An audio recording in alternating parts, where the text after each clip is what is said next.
Tiniyak ng Eastern Police District ang kapayapaan at kaligtasan ng mga mamamayang dadalaw sa mga semeteryo upang alalahanin ang mga yumaong mahal nila sa buhay ngayong Undas 2025. Ngayong unang araw ng Undas, November 1, 2025, umaga pa lamang ay dagsa na ang mga tao sa mga semeteryong nasasakupan ng Eastern Police District bilang pag-alala nila sa kanilang mga yumaong mahal sa buhay. Ilang araw pa lang bago sumapit ang araw ng mga kaluluwa ay nagpakalat na ng mga kapulisan sa mga sementeryo ng Pasig, Mandaluyong, Marikina at San Juan na kung saan may mga nailatag ng Police Assistance Desk para magbantay at magbigay seguridad.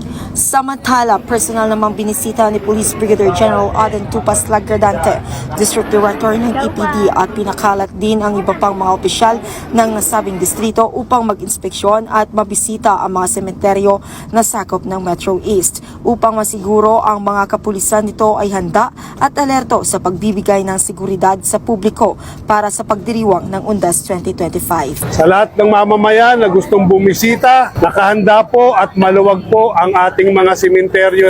Naka-ready po kami. Kung may mga dala kayong sasakyan, naka-ready po ang aming peace and order. May mga kapulisan po na nakakalat at handang tumulong at sumuporta sa inyong lahat. Maganda ngayon ang pamamalakad nila kasi hindi masikip, maluwag.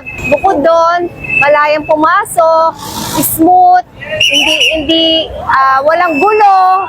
Kaya okay naman ngayon ang pamamalakad nila, ang ginagawa nilang pag-aayos.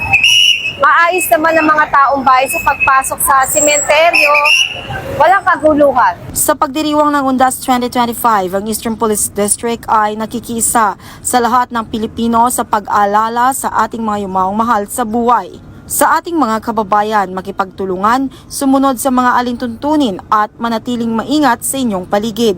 Huwag din mag-atubiling itawag sa 911 ang anumang krimen na inyong masasaksihan para sa agarang aksyon at responde ng kapulisan. Mula dito sa Eastern Police District, ako po ang inyong Police News Network Correspondent, Patrolwoman Merin Vilocas, alagad ng batas, tagataguyod ng Balitang Pulis.